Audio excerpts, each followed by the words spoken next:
आज की कहानी का शीर्षक है घमंड। एक राज्य के राजा ने अपनी बढ़ती उम्र को देखकर यह फैसला लिया कि वह राजपाट से संन्यास ले लेगा, परंतु उसका कोई पुत्र नहीं था जिसे वह राज्य को सौंपकर जिम्मेदारी से मुक्त हो जाता। राजा की एक पुत्री थी जिसकी विवाह की योजना भी राजा को बनानी थी, इसलिए उसने मंत्रियों को बुलवाया और कहा कि कल प्रातः जो भी व्यक्ति सबसे पहले इस नगर में प्रवेश करेगा उसे यहाँ का राजा नियुक्त किया जाएगा और मेरी पुत्री का विवाह भी उसी के साथ कर दिया जाएगा। अगले दिन राज्य के सैनिक फटेहाल कपड़े पहने एक युवक को ले आए और उसका राज्याभिषेक किया गया। राजा ने अपनी पुत्री का विवाह उस युवक के साथ करके जिम्मेदारियों को सौंपकर स्वयं वन प्रस्थान कर गए। धीरे धीरे समय बीत गया और उस युवक ने राज्य की बागडोर संभाल ली और एक अच्छे राजा की तरह राज्य की सेवा में लग गया। उस महल में एक छोटी सी कोठी थी जिसकी चाबी राजा हमेशा अपनी कमर में लटकाए रहता था।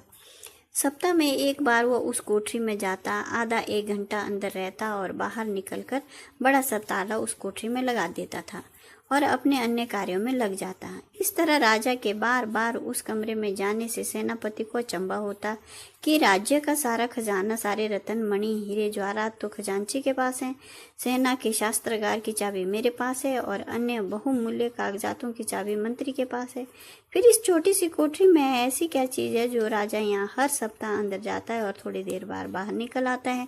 सेनापति से रहा नहीं गया, उसने हिम्मत करके राजा से पूछा कि राजन, यदि आप क्षमा करें तो यह बताइए कि उस कमरे में ऐसी कौन सी वस्तु है जिसकी सुरक्षा की आपको इतनी फिक्र है। राजा गुस्से से बोले, सेनापति, यह तुम्हारा पूछने का विषय नहीं है, यह प्रश्न दोबारा कभी मत करना। अब तो सेनापति का शक और भी बढ़ गया। धीरे धीरे मंत्री और सभासदों ने भी राजा को पूछने का प्रयास किया, किंतु राजा ने किसी को भी उसका रहस्य नहीं बताया। बात महारानी तक पहुंच गई और स्त्री हट के आगे किसी की भी नहीं चलती। रानी ने खाना पीना त्याग दिया और उसको कोठी की सच्चाई जानने की जिद करने लगी। आखिरकार विवश होकर राजा सेनापति व अन्य सभासदों को लेकर कोठरी के पास गया और दरवाजा खोला। जब दरवाजा खुला तो अंदर कुछ भी नहीं था सिवाय एक फटे कपड़े के जो दीवार की खूंटी पर लटका था। मंत्री ने पूछा कि महाराज, यहाँ तो कुछ भी नहीं है। राजा ने उस फटे कपड़े को अपने हाथ में लेते हुए उदास स्वर में कहा कि यही तो है मेरा सब कुछ। जब भी मुझे थोड़ा सा भी अहंकार आता है तो मैं यहाँ आकर इन कपड़ों को देख लिया करता हूँ। मुझे याद आ जाता है कि जब मैं इस राज्य में आया तो इस फटे कपड़े के अलावा मेरे पास कुछ भी नहीं था। तब मेरा मन शांत हो जाता है और मेरा घमंड समाप्त हो जाता है। तब मैं वापस बाहर आ जाता हूँ। तो बताइए, कहानी से क्या शिक्षा मिलती है? यदि आपने कहानी को सब्सक्राइब नहीं किया है तो सब्सक्राइब भी करें।